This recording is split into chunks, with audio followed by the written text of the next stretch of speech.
오늘 같이 읽어볼 책은 민계식, 이원식, 이강복 저자의 임진왜란과 거북선인데요. 거북선에 대한 체계적이고 객관적인 고증과 연구, 역사는 거북선을 어디까지 기록하고 있는가 한번 읽어보도록 하겠습니다. 책의 목차는 1장 서원, 2장 우리나라의 전통 선박 한선, 3장 조선 수군과 거북선의 역사적 배경, 4장 정조 19년의 거북선, 5장 임진왜란 당시의 거북선, 6장 충무공 이순신 장군의 생애와 신화, 7장 맺는 말 이렇게 진행이 되는데요. 그럼 오늘은 1장 서원 한번 읽어보도록 하겠습니다. 일반적으로 지도는 위가 북쪽이고 아래가 남쪽인 것으로 작성되고 우리도 지도를 그렇게 본다. 그러나 조선시대 임금님이 보는 지도는 방향이 그 반대로 되어 있다. 즉 임금님은 지도를 방바닥에 펼쳤을 때 몸에 가까운 쪽이 북쪽이고 몸에서 먼 쪽이 남쪽이 되도록 지도를 놓고 보았다. 이 사실은 서울대학교 안에 있는 규장각을 방문하면 알 수 있다. 세계 지도를 그렇게 놓고 보면 우리나라는 아시아 대륙을 뒤로하고 삼면이 바다로 둘러싸인 태평양을 향한 중심국가로 보인다. 이러한 지리적 환경으로 인하여 경제적으로나 국방상으로나 바다의 중요성은 아무리 강조를 하여도 지나침이 없을 것이다. 역사적으로 보아도 바다를 잘 통제하고 활용하였을 때는 나라가 온전하였고 해양으로 진출하던 시기에는 국군이 용성하였으며 해상활동을 위해서 조선기술이 발달해왔다. 삼국시대 고구려를 볼 때 수군이 강했을 때는 수와 당의 바다로부터 침입을 잘 막아낼 수 있었으며 백제의 무역선은 중국과 경제적 문화적 교류의 중심 역할을 하였다. 발해와 신라의 남북국 시대 때 장보고의 해상활동으로 인한 국군의 용성에 대해서도 우리는 잘 알고 있다. 고려를 건국한 왕건 태조는 해상무역으로 부를 축적한 개경의 호족 출신이었으므로 무신란이나 몽고의 침입이 있기 전까지는 고려에서 자연히 해상무역이 활발하여 고려의 무역선이 송나라는 물론 멀리 아라비아 중동 지역까지 진출하였고 인구 70만 명에 이른 국제도시 개경에는 고래 등과 같은 기와지붕이 처마를 이었으며 동남아시아나 아라비아에서 온 상인들이 거리에서 술주정을 부리고 목청을 높였다고 한다. 또한 코리아라고 하는 오늘날 우리나라의 영어 국명이 그때 생겼다고 한다. 고려의 대학자 이규보가 예성강 강변의 누각위에서 지은 다음과 같은 예성강 루상시가 있다. 밀물이 들어오고 다시 썰물이 나가니 들어오는 배와 나가는 배는 이물과 고물이 서로 연이어 있대었도다. 아침에 이 누각 아래를 떠나면 한낮이 아니 되어 배는 남쪽 나라 하늘에 들어가는구나. 사람들이 이르기를 배는 무리의 역마라고 하나 나는 바람의 뒤를 쫓는 준마의 발굽도 이에 비하면 더디다고 하겠다. 어찌 남쪽 나라에 닿는 지경뿐이겠는가. 이 물길을 빌리면 어느 곳의 바닷가인들 오르내리지 못하겠느냐. 이 시는 송나라, 동남아시아, 아라비아 등지를 왕래하였던 고려 원양무역선의 모습을 떠오르게 한다. 경기도 개풍군 서면과 황해도 연맥군 사이를 흐르는 예성강 하구, 즉 개경의 서편 강 건너에 당시 국제적 무역항인 예성항이 있었다.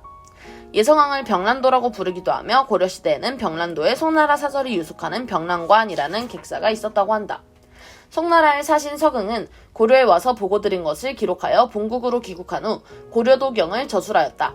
특히 고려해선에 대한 선박의 구조와 용도에 대하여 상세하게 적어놓았는데 그 선박에 대한 도면은 전해오지 않고 있다. 몽고의 침입 시기에는 여러가지 국가적 활동이 침체된 시기라고 생각할지 모르겠지만 저자의 생각은 다르다. 비록 외적의 침입으로 고통스러운 생활을 하였을지라도 인류의 문화유산인 팔만대장경의 제작과 같은 세계적으로 자랑스러운 대문화활동이 있었고 특히 우리나라 조선사에는 큰 변화가 일어났음에 틀림없다는 것이 저자의 생각이다. 몽고인들은 역사적으로 내륙 사막민족이라 물을 잘 모르고 바다를 두려워하였다.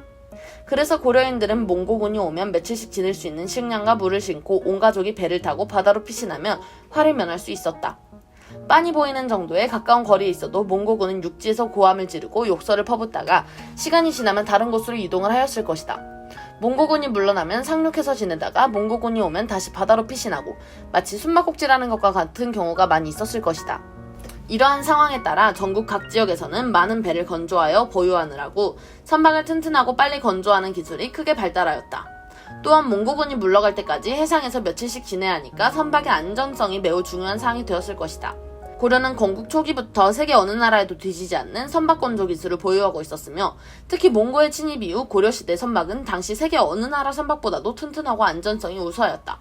그러한 사실을 증명하는 아래와 같은 역사적인 기록이 있다. 고려의 조정이 강화도에서 몽고의 침입에 대항하여 28년간 항전을 하다 개경으로 귀환한 뒤 몽고의 요청에 의해 여몽연합군을 결성하고 2차에 걸쳐 일본 정벌을 위한 출정을 한 바 있다. 1274년 1차 출정 시 고려에서는 전함 300여 척을 포함한 군용선 900여 척을 건조하고 고려군 약 15,000명과 몽안군 25,000명으로 약 4만 명의 여몽연합군을 구성하여 10월 3일에 출정하였다. 여몽연합군은 대마도와 일기도를 공략하고 일본 구주박다에 상륙하여 교전을 한 후 저녁 때 해안에 정박해둔 함선으로 복귀하였는데 한밤중에 폭풍이 불어왔다. 먼저 전투에서 이미 전사자가 발생한 데다 한밤중에 폭풍으로 익사자도 발생하고 많은 병사들이 배멀미로 몸을 잘 가누지 못하여 회군하게 되었다. 이때 미 귀환 병사는 13,000여 명이나 되었으나 함선에는 거의 피해가 없었다고 한다. 1281년 2차 출정 때에도 고려 쪽에서는 900여 척의 전선을 건조, 수비하고 여몽연합군으로 구성된 4만여 명의 동로군을 편성하여 5월 3일에 출정하였다. 한편 남송군과 몽고군으로 구성된 10만여 명의 강남군은 3,500여 척의 전선을 나누어 타고 출정하여 평호도에서 몇 차례 전투를 치르며 먼저 도착해 있는 동로군과 합류한 후 함께 응도로 이동하여 해안을 정박하고 본토 상륙전을 준비하고 있었다. 그날 한밤중에 큰 태풍이 불어왔다. 그때 몽고군이 징발한 남송의 전선이나 송나라의 장인이 건조한 원나라의 전선은 태풍으로 인하여 10중 8구는 파괴 또는 전복되어 침몰하였고 대부분의 강남군은 익사하였다. 그러나 고려의 전선은 거의 다 온전히 남아있다는 기록이 원사와 고려사에 생생히 남아있다. 고려의 선박건조 기술과 전통은 조선시대로 계승되었다. 조선시대 초기 태종 때에는 대마도 정벌을 위하여 고려시대의 전선을 개량하려 성공리에 대마도를 정벌한 바 있다. 그리고 영호남으로부터 서울인 한성과 그 북쪽 지역에 공무를 운반해야 하는 필요성에 의하여 고려의 초마선은 조운선으로 발전하였으며 대맹선은 임진왜란 당시 주력 전투선인 판옥선으로 발전하였다. 그러나 국정이 안정되었던 태종조, 세종조를 지나 중기 후기로 갈수록 수세적, 소극적 해양정책으로 결국 임진왜란을 초래하게 되었고 1910년에는 나라를 잃는 수모와 치욕을 당하게 되었다. 1945년 관복이 되었으나 곧이어 1950년 북한의 기습적인 남침에 의한 민족상잔의 6.25 전쟁이 일어났고 나라는 폐허가 되다시피 하였음에도 불구하고 우리 민족의 악착같고 끈질긴 노력으로 이제는 세계 10위권 경제대국으로 발전하였으며 세계 제1의 조선해양 산업국이 되었다. 이러한 단기간 내의 경제발전은 세계 경제사에서 유례를 찾아볼 수가 없다고 한다. 우리나라가 유일하다. 또한 오늘날 우리나라가 세계 제1의 조선해양산업 강국이 된 것은 지금까지의 역사적 고찰로 보아 우연한 일이 아니다. 다시 한번 세계 지도를 보면서 우리나라의 지리적 환경을 생각해보자. 우리나라의 지리적 위치가 중앙아시아나 아프리카의 내륙국가와 같았다면 과연 오늘날과 같은 경제성장을 이룩할 수 있었을까? 돌이켜보면 우리나라는 삼면이 바다와 접하고 있어 해상을 통한 국제적 교류가 원활하였기 때문에 이처럼 단기간 내에 압축 성장이 가능하였다는 점을 간과할 수 없을 것이다. 1950년 6월 25일 북한의 남친 정전 전에 초등학교를 다녔던 저자 세대는 이순신 장군과 거북선을 입과 귀에 달고 살았다. 놀이가 별로 없던 시절이긴 했지만 동네 꼬마 사내아이들이 모여서 놀 때나 여자아이들이 고무줄을 할 때나 의뢰이 이순신 장군과 거북선의 노래를 부르며 놀았다. 그때를 회상하건대 동네 어른들은 가끔 꼬마들 다 모여라 하고 꼬마들이 모이면 눈깔 사탕 하나씩 주시면서 이순신 장군과 거북선 이야기를 신나게 해주시곤 하였다. 거북선은 이순신 장군이 발명하였으며 철갑으로 둘러싸여 왜군의 조총에도 끄떡없고 왜군의 불화살을 맞아도 끄떡없고 거북선의 용머리에서는 화염을 뿜어대고 대포를 쏘며 연기 속에서 나타나서 외석을 격파하고 연기 속으로 사라지는 귀신과 같은 전함이다. 그리고 육전에서는 연전연패하였으나 해전에서는 연전연승한 신화적인 전과가 마치 거북선의 활약인 것처럼 이야기를 들려주었다. 이처럼 저자가 한참 자라나는 어린이였을 때 거북선은 외적의 침입으로부터 나라를 구한 신무기로서 경외감과 신비함의 대상이었다. 저자보다 더 전세대 어른들은 거북선은 잠수함이라고 들으며 자라났다고 한다. 나이를 먹고 세상을 좀 더 알게 되면서 특히 조선해양공학을 전공하게 되면서 저자가 어렸을 때 들어온 거북선의 이야기는 지나치게 신비화되었다는 것을 알게 되었다. 우리는 거북선을 받들고 자랑하면서도 거북선에 대하여 잘 모르고 있다. 임진왜란 당시 실제로 전투를 수행한 거북선에 대해서는 정설이 없고 많은 의문에 쌓여있다. 임진왜란 당시 거북선의 실체를 정립할 수 없는 이유는 무엇보다도 거북선의 실체에 대해서 전해오는 역사적 기록이 희소하고 단편적일 뿐만 아니라 실물이 발굴된 적도 없기 때문이다. 또한 거북선이 너무 신비화되어 있는 것도 이유 중 하나라고 할 수 있다. 오늘은 여기까지 읽어볼 건데요. 민계식, 이원식, 이강복 저자의 임진왜란과 거북선, 역사는 거북선을 어디까지 기록하고 있는가? 조선 수군과 거북선의 역사적 배경, 그리고 임진왜란 당시의 거북선, 충무공 이순신 장군의 생애와 신화가 기록되어 있는 임진왜란과 거북선 소개였습니다. 그럼 우리는 다음 영상에서 만나요. 안녕!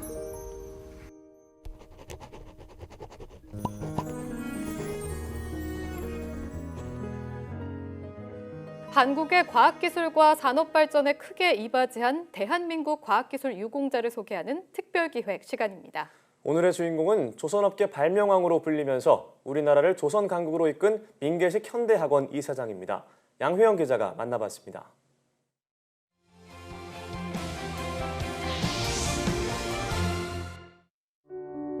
새벽 1시, 2시쯤 조용하죠. 15층 옥상에 올라가서 저는 회사가 참 아름다워요. 그러면 마음도 경건해지고 졸음도 달리고. 그렇게 제가 심혈을 기울여서 연구개발한 것이 연구개발할 때, 또 연구개발한 것이 제품에서 나올 때 그렇게 행복해요. 사는 보람이 있고. 밤낮 없이 연구에 매달리던 젊은 시절을 떠올리며 77살 원로과학자는 눈시울을 붉혔습니다. 한국 조선업계를 세계 1위로 이끈 민계식 현대학원 이사장입니다. 특히 그가 독자 기술로 개발한 힘센 엔진은 지금도 세계 시장 점유율 30%를 차지하는 중형 선박 엔진의 대명사입니다. 하지만 그 개발 과정은 쉽지 않았습니다.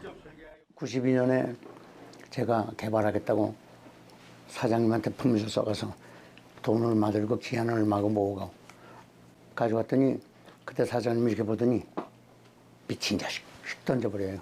7년 만에 개발을 마쳤거든요.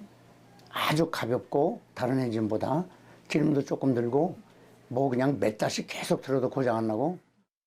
누구보다 기술 개발의 중요성을 잘 아는 민계식 이사장은 정권 따라 달라지는 정책 때문에 과학이 발목 잡혀서는 안 된다며 쓴소리도 했습니다. 과학기술이라는 건 시간이 걸리잖아요. 막 죽자사자 10년을 해야 뭐가 돼요. 연구소 세워놓고 나서 반년만 되면 뭐 했냐고 흔들어대요. 제가 제일 큰 역할을 한 게 그겁니다. 흔들지 못하게. 한국 조선 산업을 세계 1류로 만들겠다는 꿈을 이뤘지만 민 이사장은 과학기술 유공자로서 아직 할 일이 많다고 말합니다. 요새 65살은 청춘이에요. 한참 원숙하고 그냥 기량도 없고 경험도 많고 하는 사람이 퇴직해가지고서는 뭘 해야 할지 모르고 방황하고 기량을 썩히고 아쉬워요. 안타깝고. 급여는 뭐 둘째로 치더라도 계속 일을 할 수 있게 해가지고 국가에 기여하도록 말이죠. 얼마든지 할 수 있습니다. YTN 사이언스 양회영입니다. 여러분은 꿈을 가지세요. 꿈을 갖고 저 우주를 이렇게 바라보고 꿈을 기르십시오.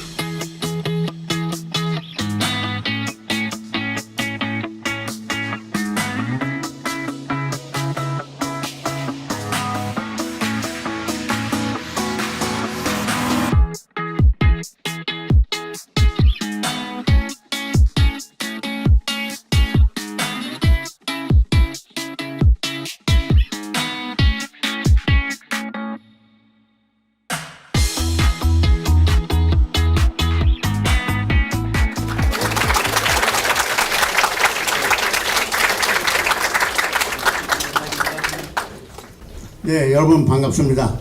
여러분을 보니까 우리나라의 앞날이 아주 밝습니다.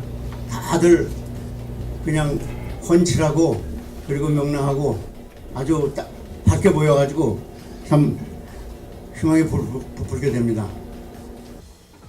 여러분들이 크게 되려면 그리고 많은 일을 하려면 우선 전체적인 걸 먼저 파악을 해야 해요. 큰 거 해요, 핵심. 여러분 책을 쓴다 그러십시오. 서론 놓고서 거기서부터 막 자세히 써가면 그 책이 제대로 돼요. 먼저 뼈대를 제일 먼저 뭐에 대해서 쓸 것인가, 제목은 뭐고, 그 다음에 이제 챕터를 정해야죠. 예? 어떤 식으로 전개하겠다.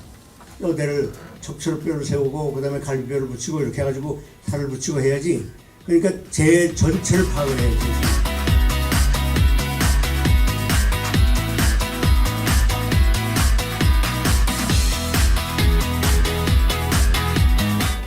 21세기의 이제 대변화를 보면, 이거 제가 1990년대에 만든 자료지만 아직까지도 유효하니까 이거는 벌써 다 됐고, 지식과 창의력이 가치의 원천이 됩니다. 한 명이 10만 명을 먹여 살리는 시대다. 그게 이거예요. 그래서 시대에 부응하는 새로운 인재, 이게 그거의 중요성이 점점 점중하고 있습니다. 세상의 변화를 훨씬 더 많이 여러 가지 살펴볼 수가 있습니다만 오늘은 이와 같이 몇 가지만 간단히 살펴보고 그 다음에 이제 다른 걸 하겠습니다.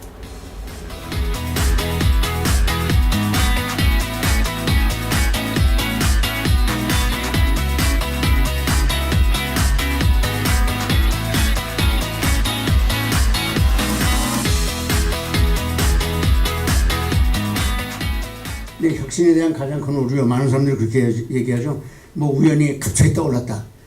그건 말도 안 되는 소리. 다이슨이 발명이죠, 다이슨?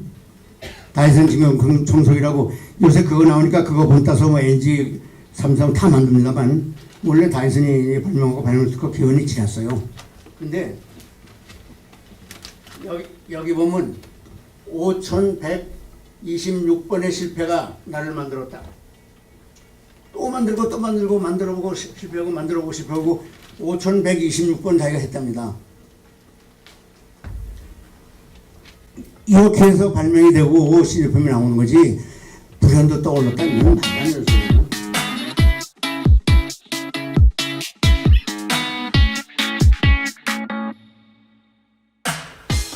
천년 동안 최대 발명품 거기에 우리 조상께 하나 들어있어요.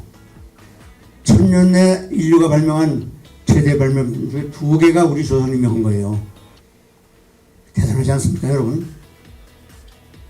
고려시대는 이런 여러 가지가 있는데 동아시아 지역에서 조선이 29개, 명나라가 5개, 일본은 하나도 없고 그 외에 전 세계가 28개, 거의 반을 조선이 발명한 겁니다. 이토 야마다가 뭐라 그랬냐면 15세기에 노벨상에 있었다면 조선이 싹쓸이했을 것이다. 이렇게 말을 했습니다. 그만큼 그 당시에 과학기술이 발달했어요. 훌륭한 과학기술인은 하나의 기술 또는 과학지식과 99가지의 사려 깊은 현실 인식을 갖춘 사람. 그러니까 문화에 대한 인식. 과학기술은 결국 문화의 한 부분이다. 그게 결론입니다. 지금 여러분은 꿈을 가지세요. 꿈을 갖고 우주를 이렇게 바라보고 꿈을 들으십시오. 저 우리나라 보물 금동향로로 끝을 맺겠습니다. 네.